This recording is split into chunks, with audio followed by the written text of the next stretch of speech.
Hey guys, tonight, we slip quietly into a palace where silence isn't silent at all. You hear it before you even pass the gates, faint ticking like 1,000 beetles in rhythm. Somewhere a chime rings softly, its echo traveling along cold marble halls and embroidered tapestries. The air smells of old incense machine oil, and something faintly metallic, almost like blood, if blood had a clockmaker's precision. You're here to meet an emperor, not a great warrior, not a beloved ruler. This one is remembered for something stranger. He collected time, literally, obsessively, lovingly. Clocks watches automata celestial oraries. If it moved with gears and ticked, he wanted it. And if it moved without any clear explanation, even better. You're going to spend the night here. You probably won't survive this, but let's pretend you will. So before you get comfortable, take a moment to like the video and subscribe, but only if you genuinely enjoy what I do here. Also, if you're listening right now, I'd love to know where in the world are you tuning in from, and what time is it there?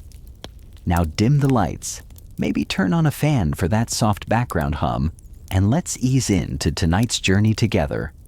You push open the first door and step into velvet darkness. The corridor is lined with grandfather clocks, their carved faces like frozen expressions of ancient monks. You brush past one and swear its size, just a puff of air probably, or the mechanics resetting themselves. This place doesn't sleep, and neither does its ruler. He's not here yet, but he will be soon. You feel it. You pause beneath a high arched ceiling painted with constellations. The stars are not quite in the right positions. They seem older, as if painted from memory, not science. Somewhere deeper in the palace, a bell tolls once. Midnight. Or noon. You can't tell, the clocks all say different things. The emperor's obsession began long before he wore a crown. Back when he was a child with far too much power and far too few playmates. His father ruled with iron, and his mother whispered fairy tales about time-stopping elixirs and godly hourglasses. The kind of bedtime stories that would mess anyone up. But that's not your concern right now. You walk on. Every room you pass is dedicated to a different kind of clock, one filled entirely with water clocks, bulbous glass dripping slow, precise drops into alabaster basins. Another room hums with astrolabe's armillary spheres spinning in calculated chaos. And there, behind a pane of smoky glass, something ticks that shouldn't. It's a tiny automaton shaped like a fox. The plaque beneath it reads, "Gift from the Tsardom of Moscow, 1663. Except the emperor was born in 1711. Historians still argue whether it was a family heirloom, or a fake with a will of its own. The fox blinks. You keep walking. A corridor splits into 3 directions. You take the middle. Something tells you not to look left. Something colder tells you not to look right. You obey both. Along the walls, portraits of the emperor at different ages. Boy with solemn eyes, teenager, surrounded by ticking curiosities. Young man standing beside a mechanical lion. Same expression in all of them. Detached, hungry for something. Not power, not fame, something else. And then you reach the Hall of Celestial Echoes. Here, he kept the heaven clocks machines, meant to track the movement of planets, stars, and the so-called divine hours. The main piece dominates the center, an enormous bronze dome that opens slowly, revealing a perfect model of the solar system. Except the Earth is at the center. And the moon. It's missing. You look closer. A tiny plaque reads, "Correction pending." Someone coughs behind you. You whirl, no one there. Just a slight displacement of air, as if someone had left seconds ago. A nearby clock strikes 13. You begin to understand the emperor wasn't just collecting time. He was trying to trap it. One document you pass casually framed near a window includes a passage from a royal journal. The emperor insists that clocks near him tick 1 second faster than in the provinces. He says it's the only way to stay ahead of death. Most historians dismiss this as poetic metaphor. A few don't. You sit down in a cushioned alcove surrounded by pendulums. They sway in rhythm. Almost. One lags, one races, one just stopped entirely. And now the silence is different. It's loaded. Like the palace itself is waiting for you to do something, to discover something. Or maybe it's watching to see whether you belong here. In the distance, footsteps echo. Not hurried, not slow. Just steady. He's coming. You stand. You've only just begun to understand what this place is and what kind of man would build it. The footsteps retreat before you can catch a glimpse. But something is different now. The lights feel warmer, softer, like candle flames behind heavy red glass.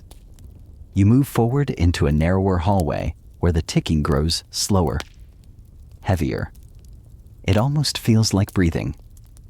The walls here are darker wood, paneled with odd knots in the grain that resemble faces some peaceful others. Less so. And the clocks are different too. Not the grand polished kind you saw earlier, but small crooked devices tucked into alcoves, resting on shelves hidden under dusty veils. They tick in uneven rhythms, like a group of children humming their own tunes. This is where it began. The emperor, then just a child, was raised in this very wing. Servants still whisper that no other part of the palace makes them feel so watched. You wouldn't know that, of course, because the servants don't talk to you. Not yet, but you notice them now and then. A flick of fabric disappearing around a corner. A tray of untouched tea sitting outside a sealed room. In this section of the palace, everything's smaller. Child-sized chairs, tables with low legs, toys in glass cases, and clocks, so many clocks. Wind-up dogs that bark every hour. Music boxes that play lullabies composed for no human ear. One particularly haunting piece is just a whispered shh that stretches out for 12 minutes straight. You find a diary page under a cracked dome. The ink is faded, but the script is clear. The boy emperor had a tutor named Father Claudius, a Jesuit priest with a knack for celestial mechanics and a firm belief that time was a divine language.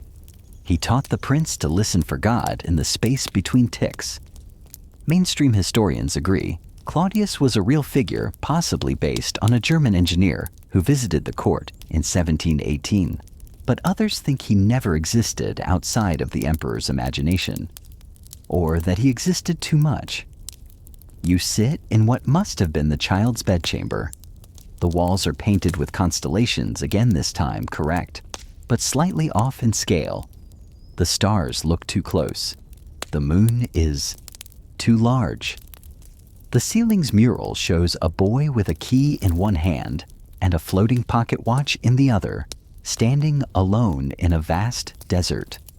At the foot of the bed sits a toy box. It's sealed with a silver latch shaped like an hourglass. You're not allowed to open it. Don't ask why, you just know. Some part of you itches to pry it open, but your fingers don't move. One of the clocks on the wall begins to chime. Not in tune, not in time. It's just screaming. A short, tinny screech, like a scream played through a music box. Then, silence. The boy was lonely, so lonely that he once commissioned a mechanical friend from the royal artisans, a clockwork playmate that could follow him, laugh, even pretend to cry. The project failed. The resulting doll blinked twice, whispered the boy's name, then shattered into 32 perfect pieces.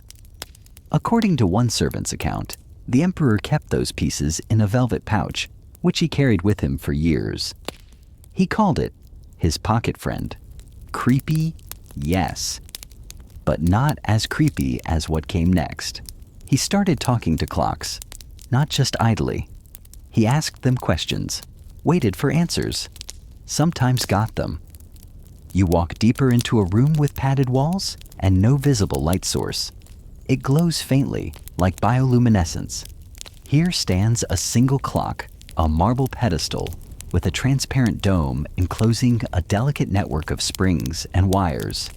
It ticks backwards. You reach out. Your fingers hover.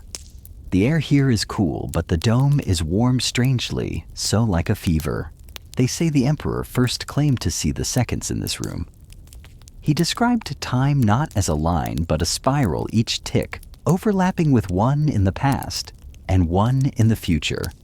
His sketches still exist, spirals with human faces curled into their arms, repeating forever. You exit the room with a slight ache in your teeth. Time is not behaving. As you pass a crooked grandfather clock near a servant's door, its glass face fogs up from the inside. One word appears. Why you don't answer. Because the real question is, why was this boy, this emperor-to-be, so afraid of forgetting? He never slept well, even as a child. His pillows were stuffed with lavender and fine wire coils. Something to align his dreams, said Claudius. He once ordered the court musicians to play a lullaby on loop for 10 nights straight. Afterward, none of them ever played again. You pass a mural half scrubbed away. It shows the child emperor standing in a field of flowers, but the flowers are all gears. A single petal falls, and it's made of glass. The caption beneath reads, "If I name every second, they cannot leave me." Not exactly a stable childhood, but you're beginning to understand the emperor's obsession with time wasn't about power. It wasn't even about control. It was about companionship. Because if time stayed, maybe he wouldn't be alone. You leave behind the child's wing, though something about it seems to follow you. A heaviness, like a tick, lodged in your ear. You shake it off. Or you try to. Now you're in the older parts of the palace where the furniture grows grander, the ceilings taller, and the clocks more sophisticated. Not toys anymore. These are the works of masters. Devices with faces of bronze and tongues of silver. Some look down at you with judgment. Others don't seem to notice you at all. You've arrived at a very particular chapter in the emperor's life the day the clockmaker came. He wasn't called that, not formally. His papers identified him as M.V. Lecloche, a French inventor with noble patrons and a traveling workshop that fit inside 2 lacquered trunks. He wore gloves always. His breath smelled faintly of cinnamon and rust. According to the official record, he came to the court offering a gift, a mechanical flower that opened at dawn and hummed the emperor's favorite hymn. It didn't need winding. It simply knew. The flower now sits in a glass cube at the end of the hall. You walk past it slowly, watching the petals twitch. It's nowhere near dawn. Lecloche enchanted the court within weeks. He designed dancing automatons that performed operas. He restored ancient Chinese water clocks thought unsalvageable. He once made a sundial that worked in moonlight. You reach the workshop hall, a room designed just for him. The floor is inlaid with compass points, sunbursts, and lunar cycles. The air smells like oil and honey. Dozens of Lecloche's creations line the shelves. Birds, insects, mechanical hands that write looping letters without ink. One writes the word "remember" over and over. The emperor visited this workshop daily, sometimes for hours. No one else was allowed inside. Historians still argue whether Lecloche was a real person or a composite of several inventors and mystics who passed through court during that decade. A few even claim he was a fabrication, a convenient excuse for the emperor's more questionable devices. You pause beside a long table cluttered with diagrams. Some are detailed blueprints. Others look more like spells.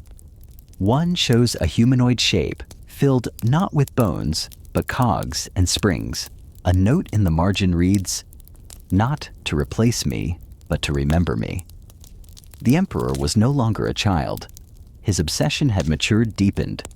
It wasn't enough to collect clocks anymore. He wanted to merge with them, to speak their language, You enter the listening room next. You wouldn't know that's what it's called except a carved plaque over the arch says simply, "Speak softly." Inside, sound behaves differently. Every step you take echoes 3 times each, slightly slower than the last. You clap once. The response is like a laugh, then a whisper, then silence. In the center of the room is a chair, one of Lecloche's inventions. It looks unassuming, wooden cushioned with a high back and leather straps. You don't sit. According to Forbidden Palace documents, this chair was the emperor's favorite. He would strap himself in and wear a metal crown wired to a metronome. For hours, he'd sit motionless, the tick and tock vibrating into his skull. He claimed to hear the heartbeat of history this way. One maid who later fled the palace said the emperor came out of the room speaking backwards. Not just his words, his expressions, his gestures, as if time had folded in on him. He recovered, or pretended to. Another servant found a mouse inside the room, petrified mid-leap, still warm, still afraid. A particularly disturbing piece of Lecloche's legacy sits in the clock garden. You exit through the east door and find yourself in a courtyard where dozens of clocks are planted like flowers, some with roots of brass, others with petals that tick in the wind. It's beautiful. Also, uncanny. In the center, a tree made entirely of watch parts glimmers in the moonlight. It never sheds leaves. Each branch clicks faintly in a different time zone. You circle the tree. Beneath it, the stone reads, "For those who cannot return." Scholars debate whether this refers to visitors who disappeared in the palace. There were rumors, or time itself. But you suspect the emperor meant something more personal. He was losing people. Claudius the Tutor vanished from records. Lecloche's last recorded invention bears the chilling label Companion Mark II. No explanation. No Companion Mark III. Was he making machines to replace his mentors, or to preserve them? That would explain the next room. You enter it slowly, instinctively quiet. It's dim with one large object under a velvet shroud. You pull it back. It's a man. Or rather, a near-perfect replica of one. Seated eyes, closed hands resting in his lap. Made of waxwood and metal. You lean in and notice the faintest hum. Not mechanical. Not quite organic either. A label on his chest reads, Lecloche. He breathes. You take a step back. Behind you, a music box opens by itself. A slow minor key melody begins to play. The figure's eyelids flutter. Just once. And you realize this emperor wasn't just collecting clocks. He was building a kingdom that time couldn't forget. You back away from the wax figure heart, tapping a little too fast, and slip into the next corridor before its eyes can open again. If they ever did. If they weren't already open when you arrived. This part of the palace feels colder, more geometric. Here, time isn't just decoration, it's law. Welcome to the bureaucracy of the ticking empire. After Lecloche's influence, the emperor emerged from his creative cocoon with a new doctrine: time would not merely be observed, it would be enforced. You pass a marble plaque etched in gold. An empire in harmony with time cannot fall. Beneath it, another inscription less official. Lateness is treason. And he meant it. Under the emperor's reign, schedules became sacred. Every government office had to run according to clocks synced directly to the palace's central tower. Trains weren't just timely, they were audited for temporal integrity. Civil servants had to pass clock discipline exams, where candidates were locked in rooms with hidden timepieces and had to guess the exact second a minute passed. Some passed, others did not. Those who failed too often were reassigned to nonlinear duties, a term never defined. You're walking through one of the administrative wings now. The air smells like old paper steel filings and nervous sweat. The hallway is lined with identical doors, each numbered and flanked by a small ticking timer. One door clicks softly open as you pass. Inside a room frozen in time papers, mid-air, a teacup hovering an inch above a saucer. Everything is perfectly still, except for the clock on the far wall ticking merrily along. You close the door. People used to joke softly that if you were late to a meeting with the emperor, the clock would remember even if he didn't. But those jokes faded when people started disappearing. A historian named Bellamy compiled reports of time quarantines where entire neighborhoods were supposedly isolated due to clock contamination. Officially, these events never occurred. Unofficially, they occurred often enough that Bellamy's book was banned 3 days before it was even published.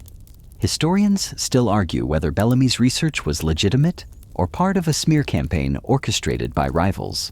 What's more disturbing is that the very act of researching time became complicated. Time wasn't just enforced, it was stratified. You enter a rotunda called the chronarchy. It's shaped like a giant gear with offices radiating outward like spokes.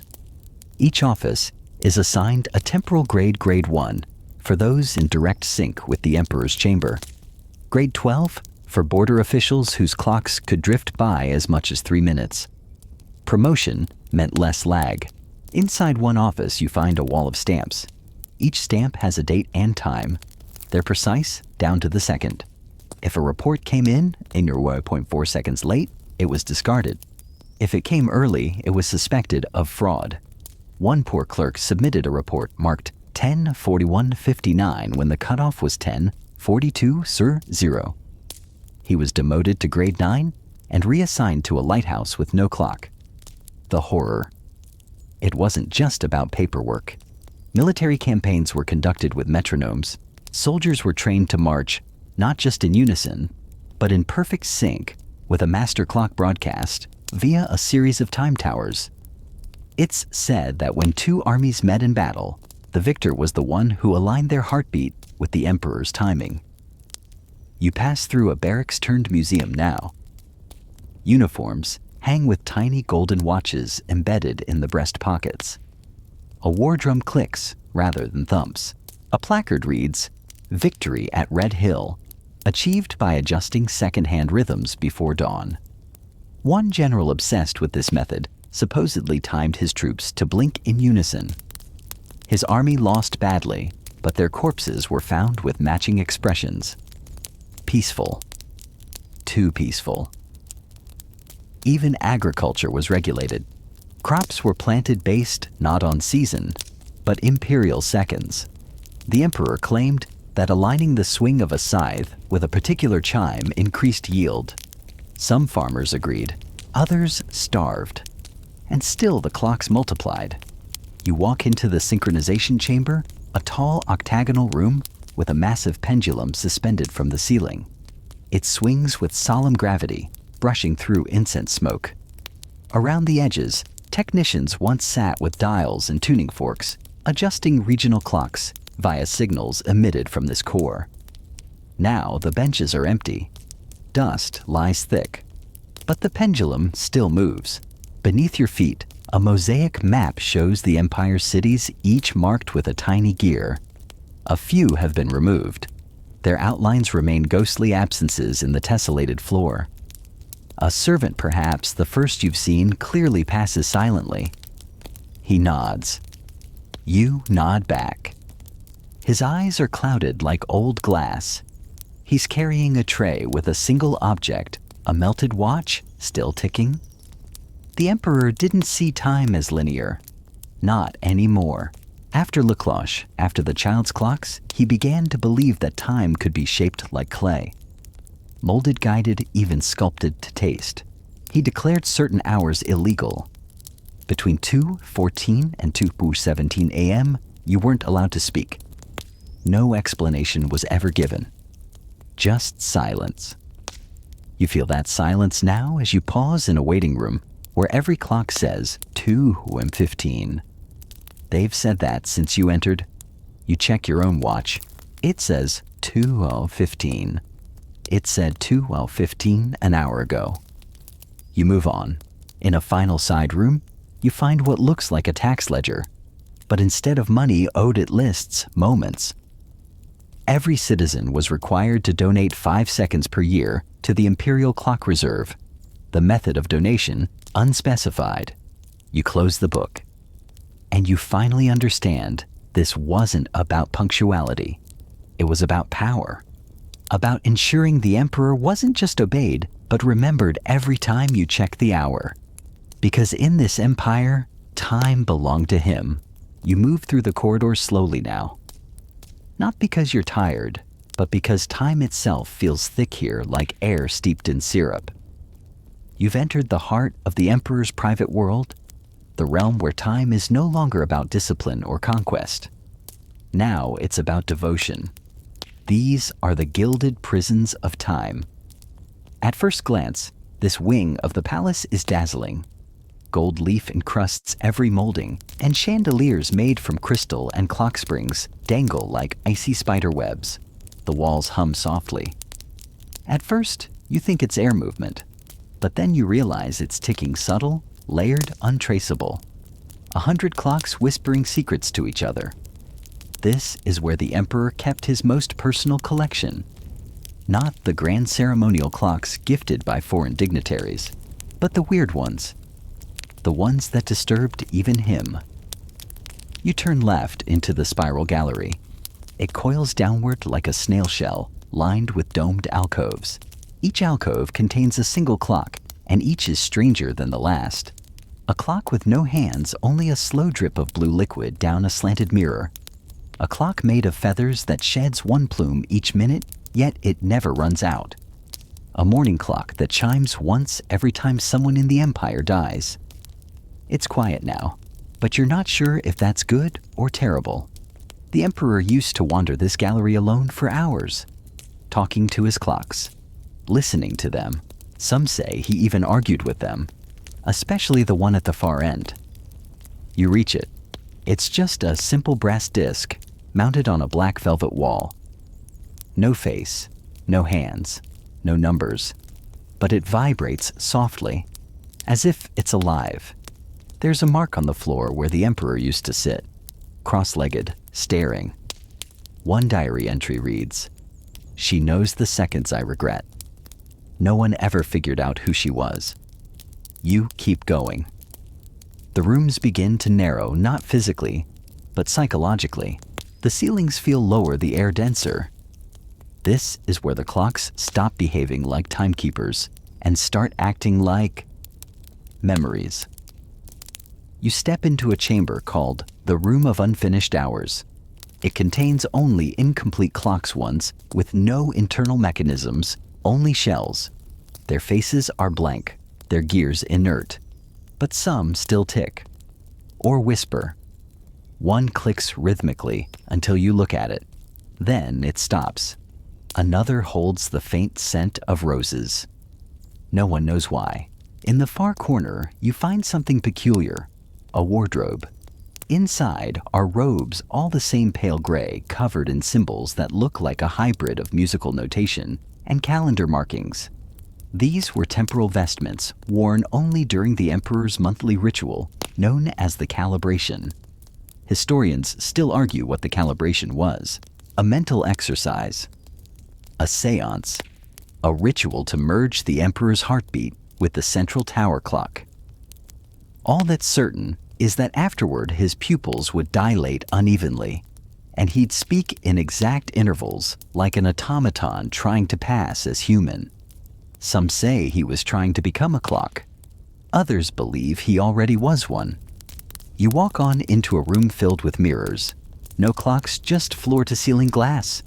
But when you peer closer, each mirror has a second reflection, a delayed one. You lift your hand. Your reflection copies you. Then, a moment later, the second one catches up. You step away quickly. One scholar wrote about a memory echo phenomenon believed to plague the emperor's wing. Visitors experienced time lapses, déjà vu, even phantom memories of things they never did. You might feel it now, a twitch of recognition. A sense you've already seen this hallway. You haven't. Probably. You pause outside a locked door. Above it, an inscription reads, "Do not wake the sleeping hour." You do not enter. Instead, you turn into the time garden. It's underground, windowless, but brightly lit by something that isn't electricity or flame. The grass is synthetic, stitched from thousands of gold threads. The air carries a faint scent of ozone and lilac. Every flower here is a timepiece. There's a daffodil that rings every equinox, a rose that opens only during lunar eclipses, a patch of violets that vibrate in sync with the tides. In the center stands the heart clock. It's unlike any other. A massive brass and glass mechanism shaped like a heart suspended midair by nearly invisible wires. It ticks not with gears, but with pulses, like a heartbeat. Like his heartbeat. The emperor claimed the heart clock could predict deaths, not with dates, but with sound. Supposedly, it would skip a beat when someone was about to die and spin rapidly when a new soul was born. Of course, no one could prove this, but one court physician kept a journal noting the heart clock's irregularities. He vanished a week later. The journal was found locked in a drawer with a note that read, "It beat too fast when I entered. I should not have entered." You leave the garden slower than you arrived. The clocks here aren't just tracking time. They're collecting it, hoarding it, imprisoning it. And the deeper you go, the more it feels like time is watching you. You emerge from the garden with the faint sense that you've lost a minute, or perhaps gained one. It's hard to tell. The air here is cooler, sharper, as though something more political or dangerous lurks nearby. You're entering the wing where diplomacy ticked like a trap. Welcome to TikTok diplomacy. It began innocently enough, a tradition really. Foreign ambassadors would bring gifts to impress the emperor, finery, exotic foods, and increasingly, timepieces. But soon the word got out he didn't care about silks or spices. He wanted machines that ticked. And so began the clock race. You walk past display cases filled with lavish offerings, a jade sundial from the Mughal court inlaid with lapis lazuli, a Korean water clock shaped like a dragon swallowing the moon, an Incan sun mask that only chimed during eclipses, somehow modified to do so here, far from its native calendar. And in the center of the room, under the biggest dome of glass, stands a gift from the Venetian Republic, a carousel of golden figurines that reenacts a different political assassination every hour on the hour. It's chiming now. You watch as a tiny pope is pushed from a balcony by a cardinal at exactly 3:00 a.m. This wasn't just theater. It was a message. Diplomacy here ran on cogs and teeth, not just words. To impress the emperor, you had to understand his obsession. To survive him, you had to outmaneuver his clocks. Historians still debate whether the emperor's collection ever really influenced foreign policy. Some argue it was symbolic, nothing more than extravagant flattery. But others believe differently, that he listened more closely to the rhythms of gifts than the voices of their givers. You step into the automaton gallery next. Here is where the gifts got unsettling. A clockwork elephant from Persia that plays a flute, a mechanical girl from Bavaria who writes poetry, none of which makes sense, a Chinese phoenix with eyes that roll independently, seemingly at random. They all still move. It's not clear if anyone winds them anymore.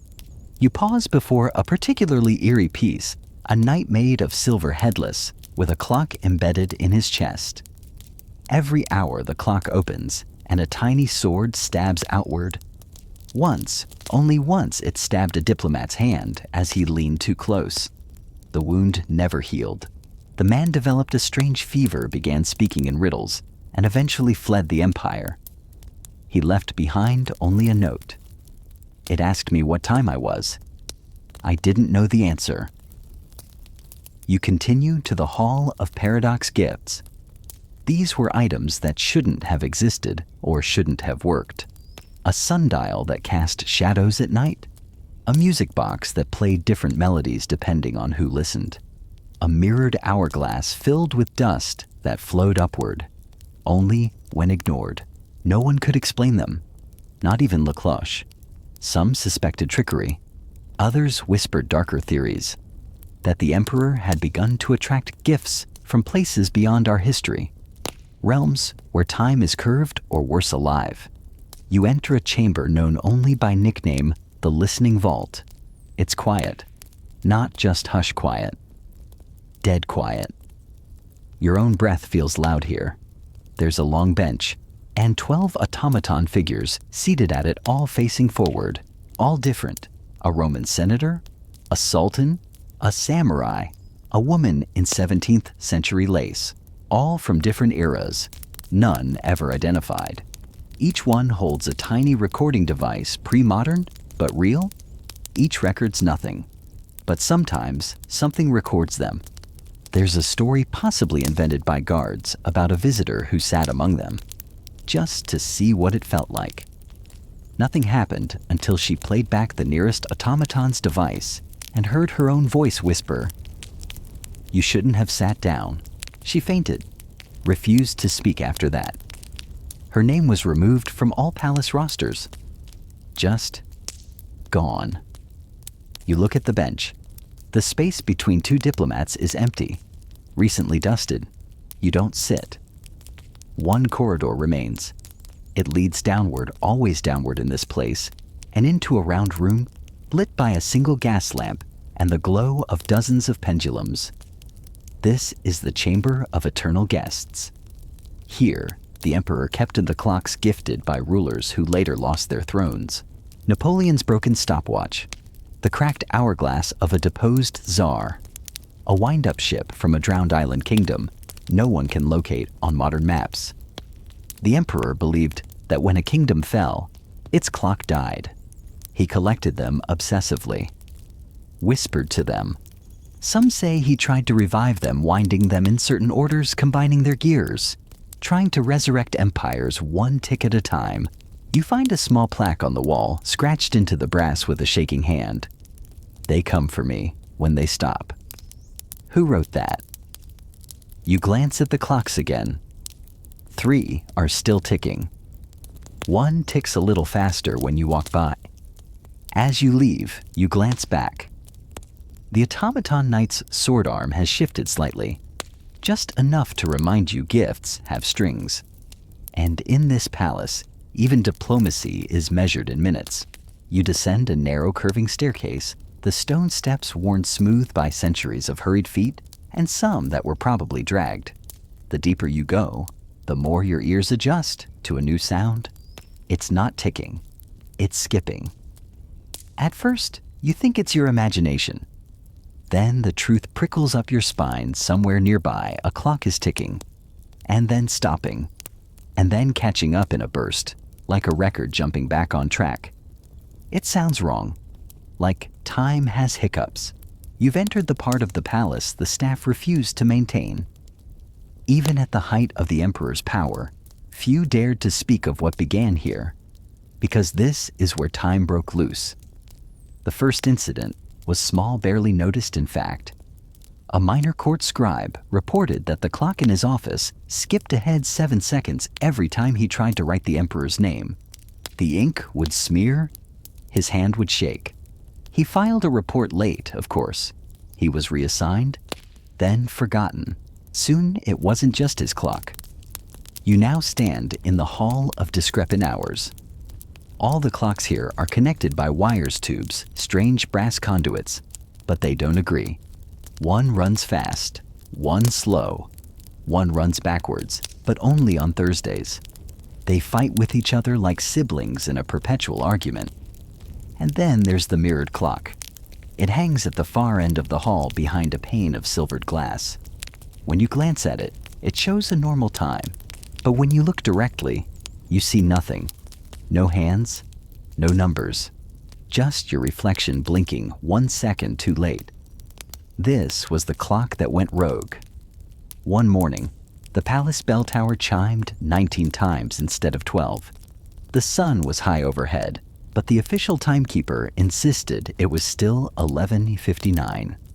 People across the capital experienced nosebleed seizures and, in 3 documented cases, spontaneous deja vu that lasted for hours. That's when the emperor issued the first time containment decree. The mirrored clock was removed from public display and locked down here behind mirrored walls and heavy velvet curtains. It still ticks. You approach carefully.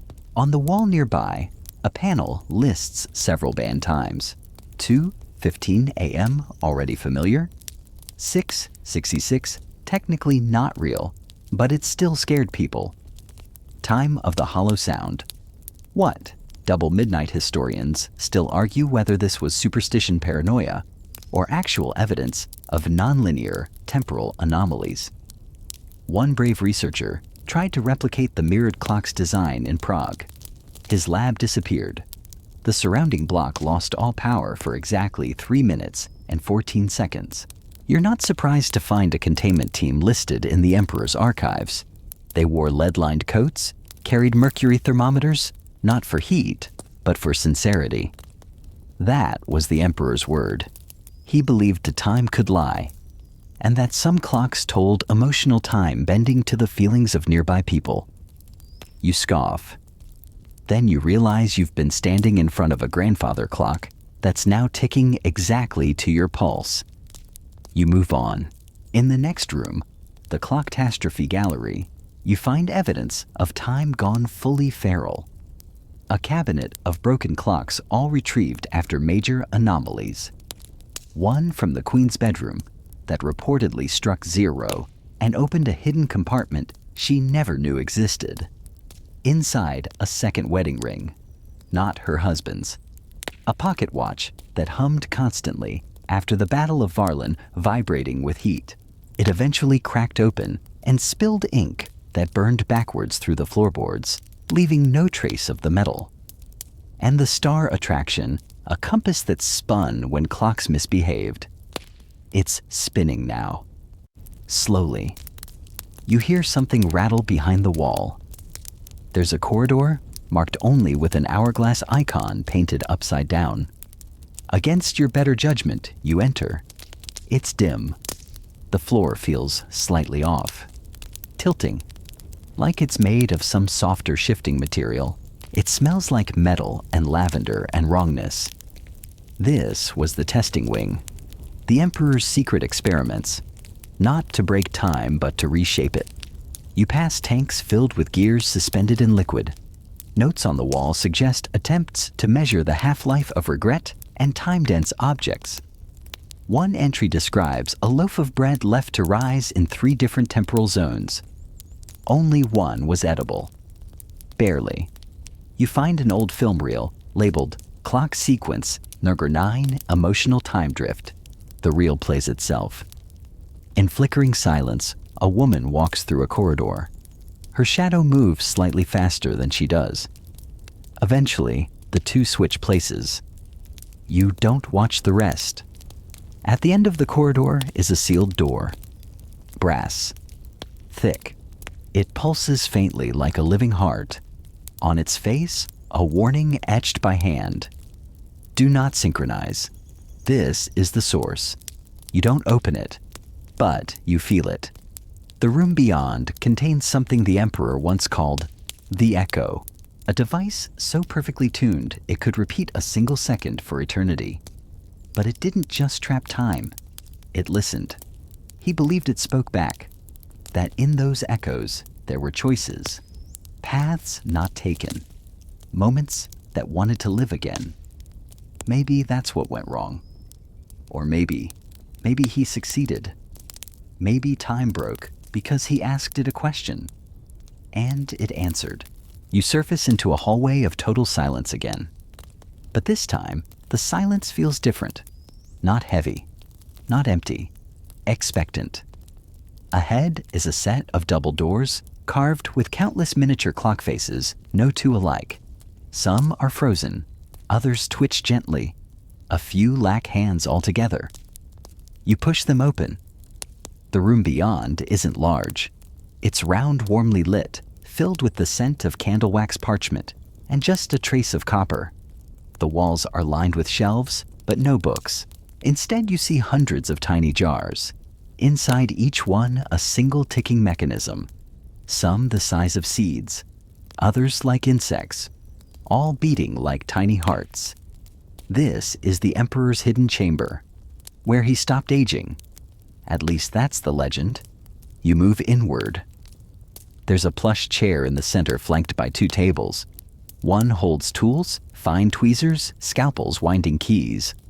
The other holds what looks like a mirror, but you can't see yourself in it. Only a dim glow, pulsing. Here the Emperor conducted his most personal experiments.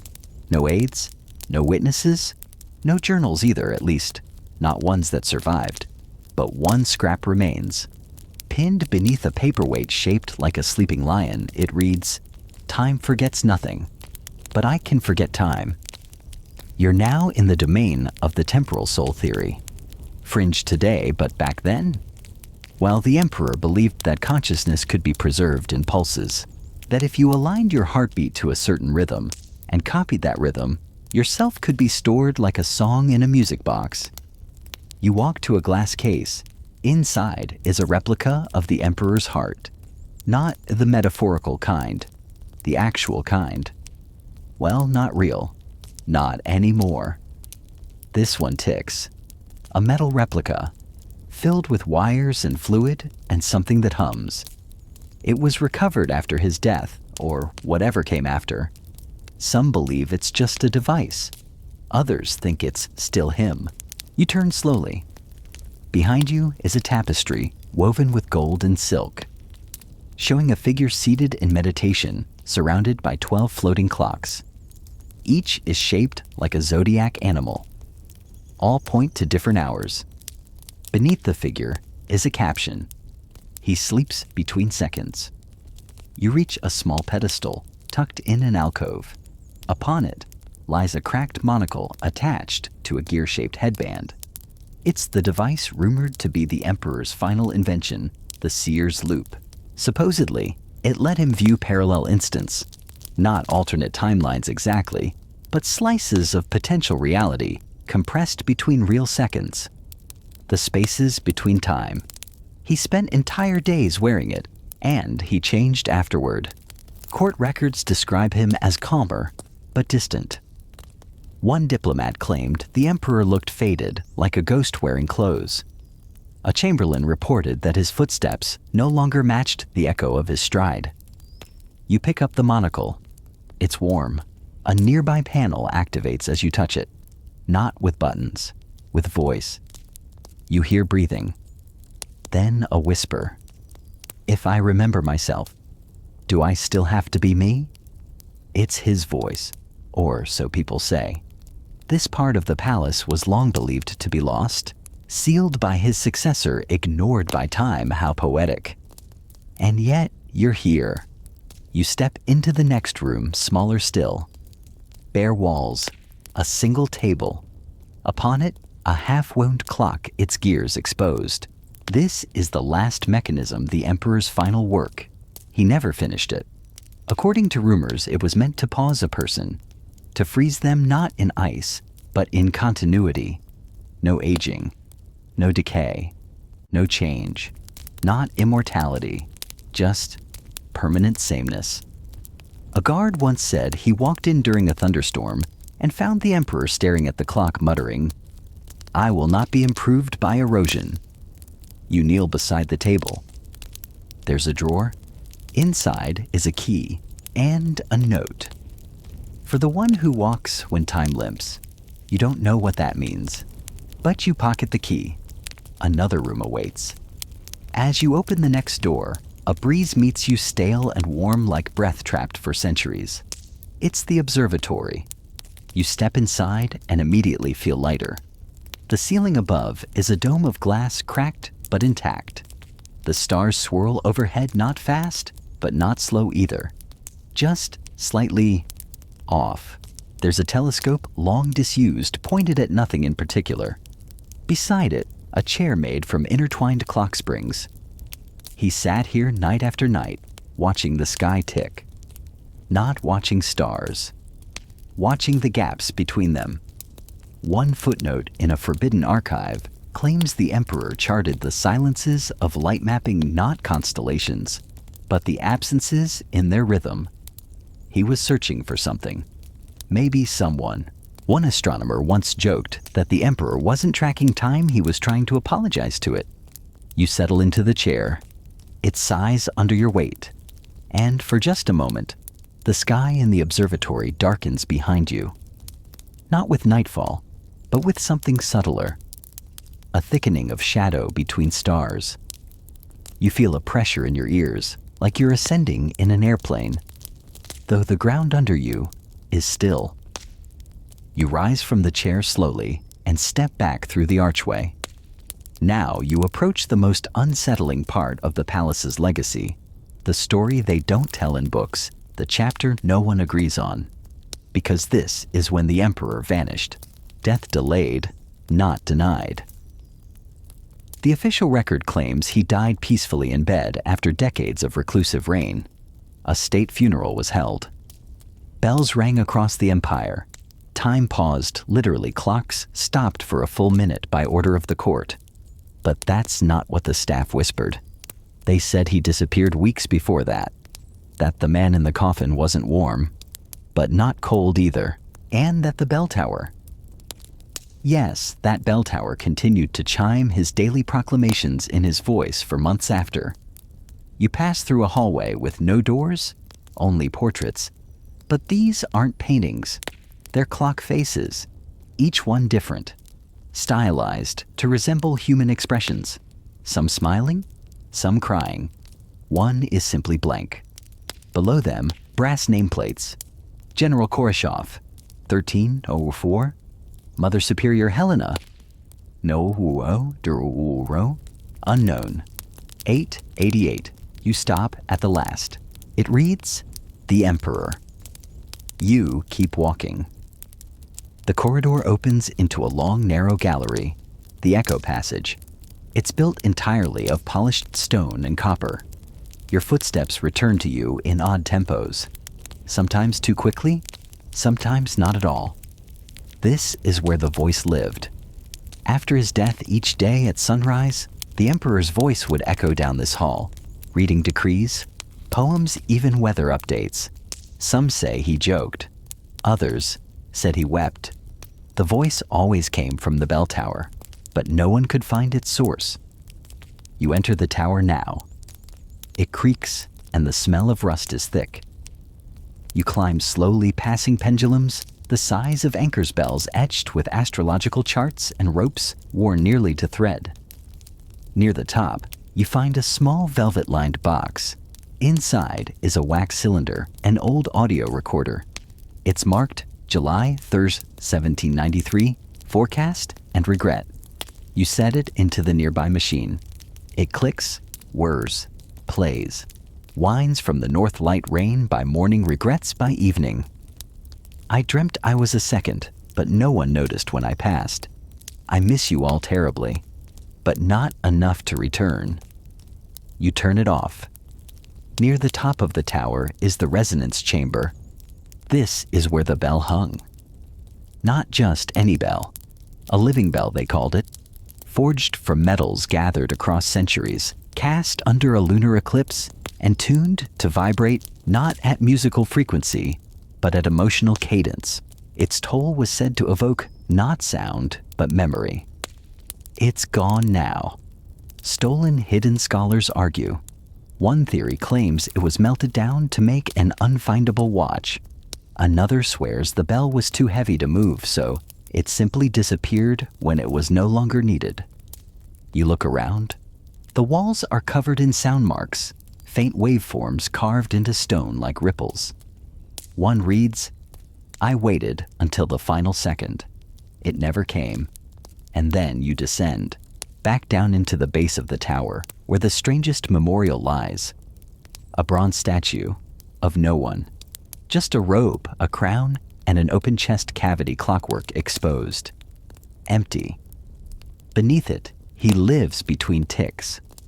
There were rumors, you recall, that the emperor never intended to die in the conventional sense, that he arranged for his pulse to be transferred, his voice to echo across circuits, his thoughts wound into gears. One court minister claimed to see him walk the halls a week after the funeral. When questioned, he simply said, he looked, paused, Even today, citizens in remote parts of the former empire claim to hear strange chiming from abandoned towers, or find antique clocks in their attics ticking despite having no mechanism. Some say if you listen closely, you can still hear his voice in the hush between minutes. You exit the tower slowly. Outside, the garden is overgrown. Ivy climbs the sundials. The flower clocks sleep. Only one still moves a white lily that opens when someone lies. It's half open now. You pass the door to the central archive. It's sealed with wax. A note pinned to it says, "If you open this, remember the time." Below it, an empty space. For your name. You do not sign. Instead, you return to the palace's heart, the place where you began. Only now everything is still. Not dead. Paused. Waiting. The clocks do not tick, but one breathes. You return to the corridor where this began, though. Now it doesn't feel like the beginning anymore. It feels like the echo of an ending. The lights are dimmer, the floor slightly warmer, the air heavy with that now familiar scent, oil, brass, and memory. This is the final chamber. It has no formal name. In the palace records, it's simply marked as Zone D0. But the staff had another name for it, the Hall of Stilled Hours. You step through its threshold, and the temperature drops not cold exactly, but perfectly neutral. There is no wind here, no scent, no sound, just stillness. The room is immense, circular, like the center of a wheel. Along its curved walls are hundreds of clocks. They are not ticking, not one. This was once the emperor's final sanctuary, his private collection, the place where he gathered the most precious timepieces he ever owned, not for their beauty or complexity, but for one very specific, very peculiar trait. Every single one of these clocks stopped at the same time. 2:17 a.m., the infamous minute, the banned minute, the emperor's chosen minute. The room is softly lit from above, no visible source. The light seems to settle from the air itself, like old dust catching fire. You walk slowly, reading the small brass plates under each clock. First gift. 2:17 a.m. My mother's breath. 2:17 a.m. When I first disappeared. 2:17 a.m. And then, when you arrived. You stop. The clock above this last one is small, simple. A chipped ivory face. Its second hand is bent slightly as if from panic. It too is frozen at 2:17. You move to the center of the room. There, resting on a velvet pedestal, lies the emperor's final mystery, the warm clock. No casing, no visible mechanism, just a solid piece of what looks like black stone in the rough shape of a pocket watch. Yet impossibly, it emits heat, gentle, constant, the temperature of a living hand. No one knows where it came from. It wasn't cataloged. It wasn't described in any surviving records. But there's a note beneath it, barely legible. This one knows the end. You don't touch it, yet you hear it, not ticking, but pulsing. The sound is faint, just below the threshold of hearing, but once you notice it, you can't unhear it, like your own heartbeat. But not quite. Faster, older. This is where it ends. This is where they say the emperor left himself. Not his body, not his voice, his presence. Some believe that he poured all his remaining seconds into this single object, that his consciousness, his regrets, his memories were sealed inside like ink in glass. Others believe it's just a clock, but as you stand there, the room starts to feel heavier. The other clocks on the walls remain still, but something is shifting. Not time. You. Because maybe, just maybe, this room doesn't mark the emperor's last moment. Maybe it marks yours. You take one step back, then another. The air resists you, thickening like honey. The ticking returns not from the walls, not from the clocks, but from your own wrist. Your watch, long silent, is moving again. You look. 2:17 a.m. Exactly. Then everything goes quiet. The velvet pedestal is empty. The warm clock is gone. You turn. The doors are open. It's time to leave. You don't remember walking back through the palace, but somehow you do. Hall after hall, room after room, silent and dim and strange. Nothing moves. Nothing follows. But something watches. Outside, the sky is lightening not with dawn, but with a pale, impossible glow that feels more like memory than morning. You step through the last archway, and behind you, somewhere deep in the belly of the palace, a single chime rings out. 2:18 a.m. First time it's moved in centuries, and maybe, just maybe, it was waiting for you. And now let your breath slow with the turning of the last key. The palace is behind you. The clocks, the whispers, the unanswered questions drifting further into the quiet. With every exhale, another room fades. Another tick dissolves. Another mystery accepts your silence. You are no longer a guest in the Emperor's realm. You are simply a dreamer lying still beneath soft blankets as the air around you stills into peace. Whatever the truth of his story was, whether he conquered time or merely feared it more beautifully than anyone else, it no longer matters. What matters is that you've returned. Whole. Wiser, perhaps. Or at least, slower. Let that feeling stretch out. Feel the weight of your limbs, the quiet in your thoughts, the way your pulse beats in time with the hush outside your window. You've been walking through stories woven tighter than gears, stitched in silence and mystery. You don't need answers. Not now. Not tonight. The Emperor sleeps between seconds. And now, so do you. Thank you for joining us on this journey today. Maybe by now you've already drifted off to sleep, and if so, we hope this story brought you peace of mind and helped you rest a little easier.